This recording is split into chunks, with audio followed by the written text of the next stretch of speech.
પંકજ નાગર.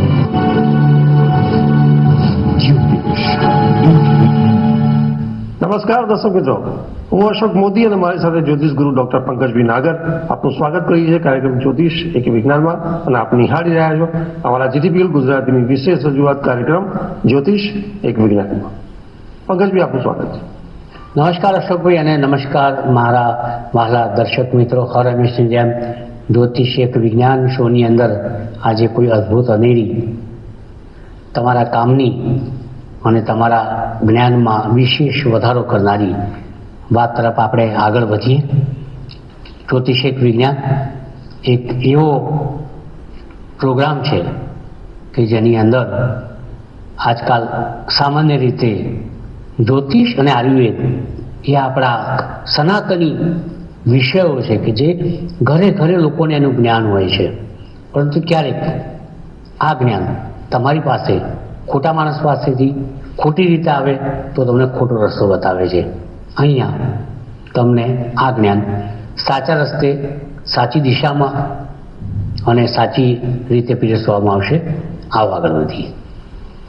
બિલકુલ પંકજભાઈ, જે દર્શક મિત્રોને આપણને સવાલો મળ્યા છે એ સિરીઝમાં આપણે આજે જ્યોતિષમાં એક જે કોમન સવાલો આપણને મળતા હોય છે અને એમાં આપણે પ્રશ્નો કરતા હોય છે, જે વ્યુઅર્સ એમાંથી કોમન એક સવાલોનો ટોપિક કરીને આપણે સવાલ લેતા હોય, ત્યારે જે આજે સવાલ છે પંકજભાઈ કે જે શેર બજારમાં ફાવટ ના આવે અથવા તો જે નુકસાન બધું થઈ જતું હોય છે, તો આપની દ્રષ્ટિએ જાતકની જન્મકુંડળીમાં એવા કયા ગ્રહો યુગો કે જે નુકસાન કરાવે છે અથવા તો શેરબજારમાં ફાવટ ના લાવે, પ્રતિકૂળ બાબત છે, નુકસાન, તો અથવા તો એ લોકોએ દૂર રહેવું જોઈએ? એવા જાતકોએ પોતાની કુંડળીમાં જેવા ગ્રહો હોય તો એ લોકોએ દૂર રહેવું જોઈએ. એની એક માર્ગદર્શનની વાત છે.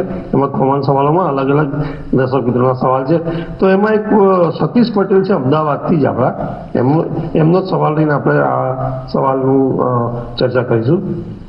એમનું કહેવું છે કે શેર બજારમાં નુકસાન અથવા તો ફાવટ ના આવે અને આપની દ્રષ્ટિએ કુંડળીમાં એવા કયા ગ્રહો યોગો જાતકની કુંડળીમાં હોય છે કે જે આ પ્રતિકૂળ બાબતો કરી શકે, નુકસાન કરી શકે, અથવા તો અમારે દૂર રહેવું જોઈએ? સામાન્ય રીતે તો પ્રશ્ન પૂછ્યો છે કે ભાઈ સતીશભાઈ પટેલ અમદાવાદ.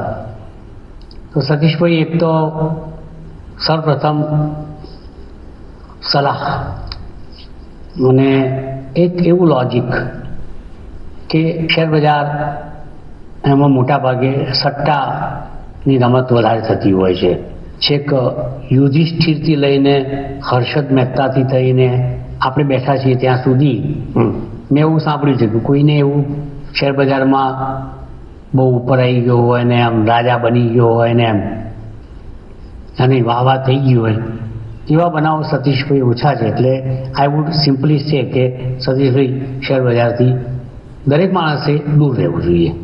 સંજોગો કુંડળીના અને સામાન્ય સંજોગો, એટલે આઈ mean to say we are talking about the general predictions, અને પાછું કેટલાક પ્રિડિક્શન એવા પણ છે. તો ભાઈ અમદાવાદથી સતીશભાઈ ખાસ કરીને શેરબજારની આગાહીઓ કરતા પહેલા, આઈ મીન ટુ સે જનરલ આગાહીઓ કરતા પહેલા એક વાત સુનિશ્ચિત છે કે જનરલ આગાહી એક એવી પણ છે કે શેરબજારથી દૂર રહેવું જોઈએ. આને જનરલ આગાહી અશોકભાઈ કહીએ છીએ આપણે. પછી જનરલી આપણે વિચાર કરવો જોઈએ કે ભાઈ શેરબજારમાં એવા કયા ગ્રહ યોગ છે કે જેના કારણે જાતક બરબાદ થતો હોય છે. અને મેં તો મારી લાઈફની અંદર શેરબજારની અંદર આબાદ થયેલા માણસો બહુ જ ઓછા જોયા છે. વાત કરીએ આપણે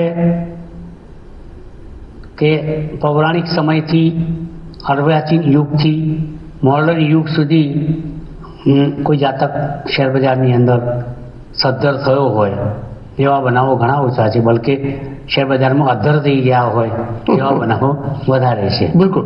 તો સતીશભાઈ, આપણે એવા કયા ગ્રહ યોગ છે શેરબજારની અંદર કે જે સામાન્ય રીતે જાતકને પરેશાન કરતા હોય છે?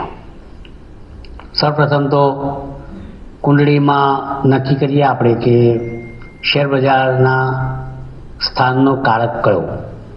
એ તો અશોકભાઈ, આપણે શેરબજારનું સ્થાન કહ્યું તો પાંચમું, સટ્ટાનું સ્થાન પણ પાંચમું છે. શેર બજારનું સ્થાન 5મું, સટ્ટાનું સ્થાન 5મું અને એનો કારક છે ગુરુ. કુંડળીમાં ગુરુની સ્થિતિ કઈ રાશિમાં છે, કયા સ્થાનમાં છે, કોની સાથે છે, કયા નક્ષત્રનું છે, આ બધી બાબતો સુપેરે એની ચર્ચા આપણે કરવી જરૂરી છે. વાત નંબર 2 કે પંચમ ભાવનો સ્વામી માલિક ગ્રહ એ દરેક લગ્નમાં અલગ હોય. મેષ લગ્નમાં અલગ હોય, વૃષભમાં, મિથુન, કર્ક, સિંહ, કન્યા, તુલા, વૃશ્ચિક, ધન, મકર, કુંભ, મીન, આટલા 12 લગ્ન હોય. જેમ 12 રાશિઓ એમ 12 લગ્ન હોય.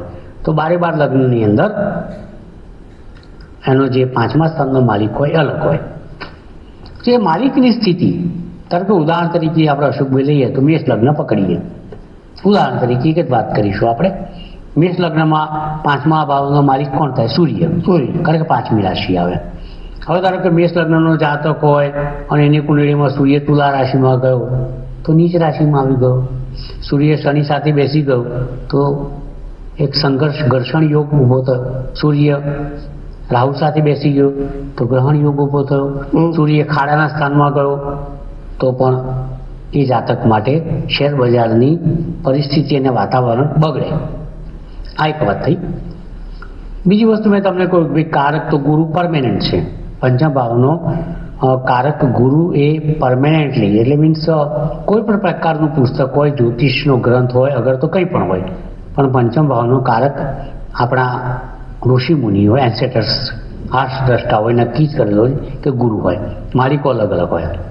આ એક પ્રથમ નિયમ છે સતીશભાઈ અને દર્શક મિત્રો કે 5મા ભાવનો કારક ખરાબ થવો જોઈએ નહીં. પંચમ ભાવનો માલિક ખરાબ થવો જોઈએ નહીં, દૂષિત અવસ્થામાં હોવો જોઈએ નહીં. આ બીજી વાત છે. હવે એક એવા પોઈન્ટ પર આવીએ છીએ આપણે કે જે તમારા જ્ઞાનની અંદર વધારો કરે. મેં કહ્યું કે ભાઈ પંચમ ભાવનો કારક ગુરુ છે, ધનનો કારક પણ ગુરુ છે, કુબેર ભંડારી પણ ગુરુ છે, વિસ્તૃતિકરણનો કારક પણ ગુરુ છે. હવે આ ગુરુ કુંડળીમાં કોઈ એવા ગ્રહ સાથે બેસે કે જેના કારણે જાતકનું શેર બજારનું ભવિષ્ય એકદમ જ એમાં ખાના ખરાબી લાવી દે અને ભારે આવટ નહીં કરે, આવટ ન આવવા દે. તો આ ગુરુ મેં જોયું છે મારી 41 વર્ષની કારકિર્દીની અંદર. આટલા પ્રલંબ સમય દરમિયાન એક સંશોધનના ભાગરૂપે તમારી સમક્ષ મૂકું છું. આ નિયમ નંબર 2.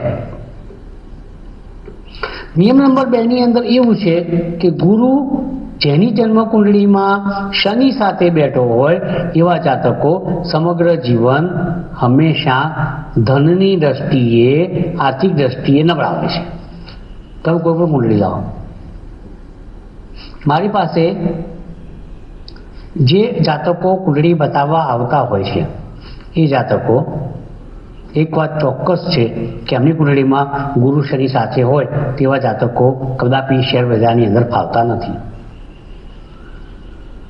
હું તમને એક ઉદાહરણ આપું. મારો એક મિત્ર હતા, મને મળેલા 1985માં. હું જ્યારે બેંકમાં હતો ત્યારે બહુ જ આમ મોટી મોટી શીખીઓ મારતા હતા કે પંકજભાઈ આમ ને તેમ ને હું તો શેર બજારમાં આમ ગયો કે તો હાર્ડ કોપી શેર બજારમાં સર્ટિફિકેટ મળતા હતા અને એ વખતે કમાતો બી હતો. 85માં મારી પાસે આવેલો અને એનો જન્મ 55માં થયેલો. He is likely 30 years old. બરોબર ને? બિલકુલ. તો મારા બેંકના, હું જ્યારે અમે ફ્રી થઈએ સાંજે કામ પતાવીને બેંકનું, ત્યારે મળવા આવે પછી કે આટલું કમાયું, આમ કમાયું, તેમ કમાયું. મેં એની કુંડળી જોઈને કહ્યું કે ભાઈ તારી કુંડળીમાં દોસ્ત કર્કનો ગુરુ છે અને તુલાનો શનિ છે. એટલે તુલાનો શનિ 10મી દ્રષ્ટિથી કર્કના ગુરુને જુએ છે, ગુરુને પછાડે છે, કારક છે. એટલે બી કેરફુલ. પણ ભાઈ માન્યા જ નહીં. કમાયા 86, 87, 88, 90, 91માં શરદ મહેતાનો પેલો આપણે બ્લાસ્ટ થયો. એમાં એવા ધોવાયા કે મને આમ સખેદ કહેતા અંદરથી એવું ઝંઝનાટી થાય છે, રૂડાઈ થાય છે કે દેન હી કમિટેડ ધ સુસાઇડ. એમને આત્મહત્યા કરવી પડી. આપઘાત કરવો પડ્યો. તો આ ધીસ ઇઝ વોટ ગ્રહોની સ્થિતિનું એક નિરૂપણ તમારી સમક્ષ મૂક્યું. એટલે મુદ્દો એક તો મેં તમને કહ્યું કે ગુરુ ધનનો કારક છે, કુબેર ભંડારી છે, શનિ સંકોચનનો કારક છે, અને એ હંમેશા કોઈ પણ વિસ્તૃત થયેલી વસ્તુને સંકુચિત કરી નાખે છે. હું તમને સિમ્પલી સમજાવું કે જૂના જમાનાની અંદર તમને સ્પોન્જ આવે, સ્પોન્જ અમે વાદળી કહેતા હતા સ્કૂલમાં. એમાં પાણી ભરેલું હોય અને તમને આમ મોટી જાળી લાગે, પણ હાથથી દબાવો તો પાણી નીતરી જાય, સંકોચાઈ જાય, એ રબર સંકોચાઈ જાય. બિલકુલ સ્પોન્જ. શનિનું કામ આ છે. ગુરુ તમને લાગે ભરેલું છે આમ, અને શનિ એને આમ દબાવે તો તરત સંકોચાઈ જાય. શનિ શ્રંક કરે વસ્તુને, ગુરુ એક્સપાન્ડ કરે. પણ ગુરુ શનિ સાથે જોડાય અને જે કુંડળીઓમાં હોય એવા જાતકોને આર્થિક સ્થિતિ ખૂબ જ નબળી હોય અને શેર બજારની અંદર તો ભારે નુકસાન કરે, ભયાનક નુકસાન કરે. આનાથી મોટી વાત તો કઈ હોઈ શકે. ત્રીજી વાત કે મેં એક ઉદાહરણ આપ્યું હમણાં, મારા એક મિત્રનો જે બેંકોમાં મારી પાસે આવીને બેસતો હતો એમાં પણ એક નિયમ છે ત્રીજો, કે જો તમારી કુંડળીમાં ઉચ્ચનો ગુરુ હોય, ઉચ્ચનો શનિ હોય, તેવા જાતકો શેર બજારમાં કદી કમાતા નથી. અચ્છા મિલના માલિકો પણ એમાં રડે છે, ધોવાઈ ગયા છે, શેર બજારમાં ફાવ્યા નથી. ખાસ કરીને 1955ની આજુબાજુ જન્મેલા જાતકોને આ બધા પ્રશ્નો બહુ જ હેરાન કરે છે. મેં તમને પ્રથમ દ્રષ્ટિએ જે that is called FIR, first information રિપોર્ટમાં આઈ ટોલ્ડ યુ કે ગુરુ કારક છે બગડેલો હોય, એનો 5મા સ્થાનનો માલિક હોય એ બગડેલો હોય, ગુરુ શનિની યુતિ હોય, ગુરુ શનિ ઉચ્ચના હોય, તો આવા જાતકોને શેર બજારની અંદર ભારે નુકસાન થાય છે. બલકે સટ્ટાની અંદર સત્તા પણ ખોઈ નાખે છે, એવી અવસ્થામાં એ લોકો મૂકી જાય છે. So they should be careful. આ એક કેટલાક મહત્વની વાતો કરી. કેટલાક નિયમો એવા પણ છે કે ધારો કે ગુરુ સાથે રાહુ બેસે તો, ગુરુ બિંગ ધ કારક ઓફ 5th હાઉસ અને એની સાથે રાહુ બેસે પડછાયો તો એ ચાંડાળીઓ નવા જાતકો પણ શેર બજારની અંદર નુકસાન કરે છે. ગુરુ સાથે કેતુ બેસે તેવા જાતકો પણ શેર બજારની અંદર નુકસાન કરે છે. એવા જાતકો પણ મેં જોયા છે કે જેમની કુંડળીમાં ગુરુ શનિ ને રાહુ હોય એ તો બરબાદ થઈ જતા હોય છે. પછી બીજી વાત કરું, શેર બજાર એ વ્યવસાયિક વાત છે, વ્યવસાય સાથે સંકળાયેલું છે. એ અશોકભાઈ જે લોકોની કુંડળીમાં બુધ બગડેલો હોય, બુધ દૂષિત થયો હોય, બુધ મીનમાં હોય તો પણ પ્રોબ્લેમ થાય છે, બુધ રાહુ સાથે જોડાયેલો હોય તો પણ પ્રોબ્લેમ થાય છે, બુધ શનિ સાથે હોય તો પણ પ્રોબ્લેમ થાય છે, બુધ ખાડાના સ્થાનમાં હોય તો પણ પ્રોબ્લેમ થાય છે. કેટલી વાતો કરી મેં તમારી સાથે કે ગુરુ બગડે, બુધ બગડે, ગુરુ શનિ સાથે જોડાય, શનિ ગુરુ ઉચ્ચના હોય, 5મા સ્થાનનો માલિક ખરાબ જગ્યાએ ગોઠવાયેલો હોય તો આવા જાતકોને શેર બજારમાં અવશ્યપણે નુકસાન જાય છે. હવે એક મહત્વની વાત કરું કે કુંડળીમાં તમામને તમામ યોગ સારા હોય, તમામે તમામ યોગ સારા હોય, ગુરુ વ્યવસ્થિત હોય, શનિ એને કોઈ જગ્યાએ ટચ ના કરતો હોય, ગુરુ સ્વગૃહી હોય, ગુરુ ઉચ્ચનો હોય, ગુરુ ધનમાં હોય, મીનમાં હોય, કર્કમાં હોય, શનિ સાથેનો કોઈ સંબંધ ના હોય, છતાં પણ ગોચરની દ્રષ્ટિએ એક વાત કરીશ સતીશભાઈ, આ પણ એક સાર્વજનિક ક્વેશ્ચન છે, તમારી કુંડળીનો ક્વેશ્ચન નથી. સો લેટ અધર્સ બી હેપી. તો આ બીજા લોકોને સુખી અને ખુશ કરવાની વાતની અંદર પ્રથમ વાત એ આવશે કે શેર બજારની અંદર કેટલાક યોગ એવા પણ હોય છે કે જેમાં ગોચરમાં જો તમારા ચંદ્ર ઉપરથી ગુરુનું ભ્રમણ હોય, સૂર્ય ઉપરથી ગુરુનું ભ્રમણ હોય તો બખે બખા. આ ખુશીની વાત છે. તમારે ગુરુ સારી સ્થિતિમાં હોય, ગુરુની મહાદશા ચાલતી હોય, લહેર, સૂર્ય ઉપરથી ગુરુનું ભ્રમણ થતું હોય, ગુરુમાં ગુરુની અંતરદશા આવતી હોય, ગુરુમાં બુધની અંતરદશા આવતી હોય, ગુરુ કેન્દ્રમાં ફરતો હોય, ગુરુ ચંદ્રથી નવમ પંચમમાં ચાલતો હોય, સૂર્ય પર દ્રષ્ટિ કરતો હોય, સૂર્યથી સારી સ્થિતિમાં ગોઠવાયેલો હોય તો એ શેર બજારમાં લહેર. પણ શેર બજારમાં કહેર, લહેરની જગ્યાએ દુઃખના સમાચાર ગોચરવાળા. હું તમને એવા ઉદાહરણ આપું કે લાઈક જે લોકોની જન્મકુંડળીના મૂળ સૂર્ય ઉપરથી શનિનું ભ્રમણ હોય, અગર જે સૂર્ય પર શનિ દ્રષ્ટિ કરતો હોય. વાત નંબર 2, એવા જાતકો કે જે લોકો પનોતીમાં હોય, ચંદ્ર દૂષિત થતો હોય શનિ વડે, રાહુ વડે, લાઈક એવા લોકો શેર બજાર અત્યારે રમવાની બિલકુલ જરૂર નથી. કે જે જાતકો નો જન્મ કોઈ પણ સાલની અંદર 15 માર્ચથી 15 એપ્રિલ વચ્ચે થયેલો હોય, એવા જાતકો કે જે લોકોનો જન્મ 15મી સપ્ટેમ્બરથી 15મી ઓક્ટોબર દરમિયાન થયો હોય, એવા જાતકો કે જે લોકોનો જન્મ કુંભ, મીન અને મેષ રાશિમાં થયેલો હોય, આ લોકોને પનોતી ચાલે છે. સૂર્ય પર શનિનું ભ્રમણ હોય, ચંદ્ર ઉપર શનિનું ભ્રમણ હોય, પનોતી હોય, સૂર્યની સામે શનિ હોય, અગર તો સૂર્ય અને ચંદ્ર દૂષિત થતા હોય તેવા જાતકો પણ શેરબજારની અંદર ભારે નુકસાન કરતા હોય છે. બીજી એક વાત, જરા શું ભાઈ કેતુની દશા હોય તો શેરબજાર કદી ના રમવું, બહુ ખરાબ, બરબાદ થઈ જાય માણસ. I have seen many people when they come to me, એટલે પંકજભાઈ યાર આ જુઓ ને યાર, છેલ્લા 3 વર્ષ બહુ ખરાબ ગયા, મહાદશા જો વિશ્વોત્તરી, અરે ભાઈ હા 2022થી તમારે કેતુની દશા ચાલે, 2059 વર્ષની દશા છે, 29 સુધી ચેતતા રહેવું, માને નહીં યાર, તો રમતા જાય અને છેવટે એમની પરેશાનીઓ વધે. સો જે લોકોની કુંડળીઓમાં કેતુની દશામાંથી પસાર થતા હોય, જે લોકોની કુંડળીનો સૂર્ય, ચંદ્ર એટલે કે આત્મા અને મન શનિની પનોતીના કારણે કે સૂર્ય પર શનિના ભ્રમણના કારણે કે શનિની સૂર્ય ઉપર દ્રષ્ટિના કારણે, કેતુની દશાના કારણે, ગુરુ શનિની યુતિના કારણે, શનિ અને ગુરુ ઉચ્ચના હોવાના કારણે, અગર પંચમ ભાવનો સ્વામી બગડતો હોય તો સતીશભાઈ આ બધી અવસ્થાઓ શેર બજારમાં તમને તહેસ નહેસ કરી નાખે છે. ગ્રહો કોઈની શરમ રાખતા નથી. તમે છેક પૌરાણિક યુગથી જુઓ, ભગવાન રામ હોય કે પછી અમિતાભ બચ્ચન હોય, સચિન તેંડુલકર હોય, કોહલી હોય, કોઈ નેતા હોય, અભિનેતા હોય, પીએમ હોય, ગમે તે હોય, પણ ગ્રહો જ્યારે બગડે ત્યારે બહુ જ ખરાબ પરિસ્થિતિમાં માણસે આવવું પડે. અને એ ખરાબ પરિસ્થિતિ તમારી લાઈફની અંદર જો શેર બજારના કારણે આવે તો એનાથી કોઈ મોટી દુઃખદ ઘટના નથી, કારણ કે સામે ચાલીને તમે હોમાઈ જાઓ છો, 10મા માળ ઉપરથી તમે કૂદકો મારો છો, આત્મઘાતી વલણ કહેવાય આને, જાતે જ આપઘાતી વલણ કહેવાય.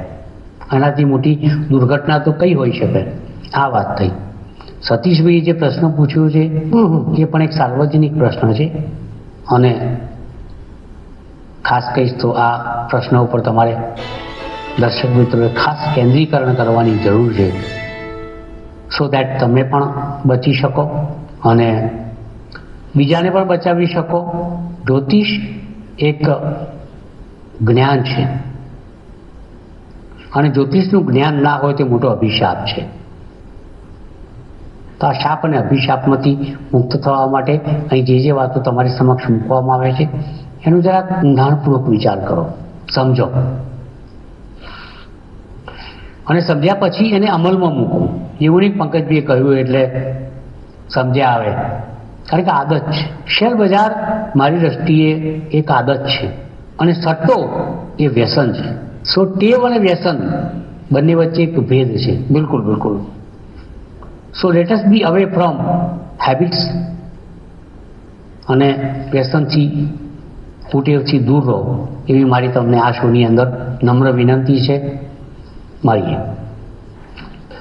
પંકજભાઈ, આપનો વિશેષ આભાર કે આજના એપિસોડમાં જે આપણી પાસે કોમન સવાલો હજારોની સંખ્યામાં આવ્યા હતા, અને શેર બજારમાં જે જાતકો પોતાનો વ્યવસાય કરી રહ્યા છે અને ઘણા સમયથી એ લોકો શેર બજારમાં ફાવટ નથી કરી રહ્યા, તો એ લોકોના સવાલો હતા કે ભાઈ શેર બજારમાં જાતકની કુંડલીમાં એવા કયા ગ્રહો યોગો છે કે જે એમને નુકસાન હંમેશા કરાવે છે, હંમેશા એ લોકોને અથવા તો એમને એ લોકોને દૂર રહેવું જોઈએ એવી બાબત હતી. તો એમાં તમે ખૂબ સુંદર વાત કરીને એમાં તમે ગુરુ, શનિ, રાહુ આ બધા ગ્રહોનું જે અમુક એક ચોક્કસ એના ભ્રમણની વાત હતી, ગોચરની વાત હતી, જે કે જે બાબતો ક્યાંક એ જાતકને શેરબજારમાં નુકસાન કરાવે છે અથવા તો ક્યારે પણ પાવટ લાવવા જતું નથી.